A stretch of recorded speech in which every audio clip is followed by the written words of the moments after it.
Com essas colocações, né, muita gente falou, vamos ganhar a eleição com Lula. Um outro erro de avaliação muito importante. A burguesia, logicamente, isso agora está claro para todo mundo, ela sabia que, uma vez dado o golpe para tirar o PT do governo, você precisaria resolver um outro problema que era um problema absolutamente essencial. Qual o problema? O problema Lula. Porque eleições com Lula não iriam permitir que o golpe fosse levado adiante de uma maneira normal. Não é que o Lula fosse necessariamente ganhar as eleições. Mas se ele fosse para as eleições, seria necessário derrotá-lo na eleição. Então o que aconteceria? Haveria uma enorme polarização política, né? Essa polarização política se daria sobre a base do golpe, de um governo golpista totalmente fracassado, como era o caso do governo Temer, de um setor que havia exposto, já havia mostrado as suas cartas políticas, na política de atacar os direitos trabalhistas e tudo mais. Então, isso daí ia levar a uma enorme polarização política. E a eleição iria acentuar, aprofundar a polarização política. E, nesse sentido, qualquer que fosse o resultado das eleições, as eleições, como uma via de consolidação ou de normalização, de conseguir uma certa autoridade para o golpe de Estado, fracassaria, né? Só que, para você poder enfrentar essa situação, o fundamental era defender a candidatura do Lula, defender que ele pudesse ser candidato, não defender a candidatura dele no sentido eleitoral. O PT optou por não combater o processo judicial e fazer uma campanha eleitoral do Lula. O PT e o próprio Lula optaram por isso daí. Tá? Naquele momento, inclusive, houve uma discussão muito estranha, né? O Lula deu uma entrevista num livro que saiu na época, onde ele falou o seguinte: não, eu pessoalmente eu não gosto dessa... Ele mostrou um cartaz nosso e falou, eu não gosto dessa palavra de ordem, não a prisão de Lula. Eu preferia que fosse colocado de uma maneira mais positiva e tal, né? Ou seja, falando o que o governo fez, etc. e tal. Mas o problema não era falar o que o governo fez, o problema era impedir o homem de ser preso, porque era esse o plano da burguesia já estabelecido desde antes do golpe. Seria de uma ingenuidade completamente infantil dar um golpe no partido que tem um Lula, um ano antes da eleição, e depois deixar o Lula concorrer na eleição. É querer tocar fogo no país. Então, logicamente, que isso não ia acontecer, né? Que não iriam permitir. E que era contra isso que era necessário lutar. Nós assinalamos o fato de que o Lula ia ser condenado, ia ser preso, né? Muita gente, eu espero que o pessoal esteja aprendendo dos acontecimentos, falou que tudo isso aí era uma fantasia nossa, que o cara não vai ser condenado, não vai ser preso, não vai ser condenado. Se for condenado, não vai ser preso. Se for preso, não vai ficar preso, vai ser solto. É meio que o contrário da fórmula famosa da direita, que falou que o Getúlio não podia ser candidato, se fosse candidato não podia ser eleito, se fosse eleito não podia tomar posse, se tomar posse tinha que ser derrubado por um golpe de Estado. Era o contrário, né? E aí, finalmente, aconteceu mais ou menos o óbvio, que foi que o Lula foi condenado e foi preso, né? Nós falamos que nós também levantamos a palavra de ordem que não deveria deixar prender.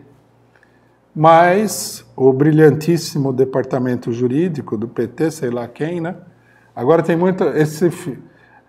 Esse filho feio aí, que é a prisão do Lula, como todo filho feio não tem mãe, não tem pai, né?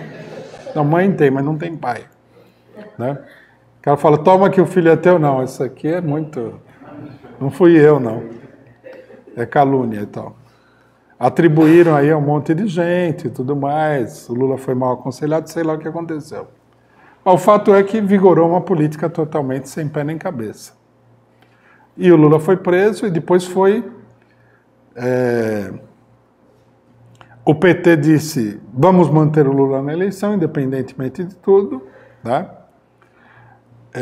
A burguesia cancelou todos os direitos políticos do Lula, todos, e fez o impossível para que, mesmo que ele continuasse na eleição sub júdice, ele não pudesse fazer campanha, um monte de coisa.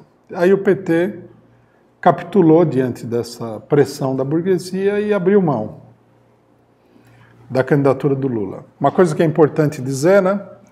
Muita gente do PT fala assim, o Lula foi impedido de ser candidato, em termos. Fizeram o impossível para ele ser impedido, mas finalmente o partido tomou a decisão de retirar a candidatura dele, né?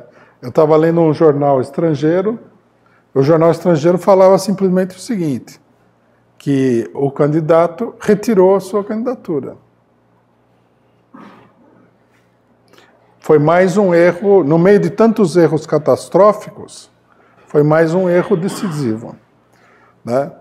Nós falamos no momento que o Lula deveria manter a candidatura, coisa que muita gente tinha falado antes.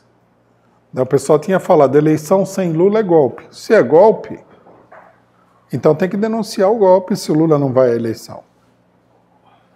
Mas aí, né, o PT não consegue se controlar nessas coisas. Quando se trata... O PT é como um craqueiro de eleição, né? Parece uma eleição, ele já não consegue resistir, né? É craqueiro. Aí eles, para disfarçar a loucura que eles estavam fazendo, eles falaram, não, nós vamos lançar o Fernando Haddad. Alguns propõem que se votasse no Ciro Gomes, o que seria ainda mais desastroso do que já foi, né? Mas falaram, vamos colocar o Haddad como candidato, Manuela Dávila como vice-candidato, 2 candidatos extraordinários, lindos, e inventaram um monte de qualidades para as quais um candidato não tem grande serventia, né?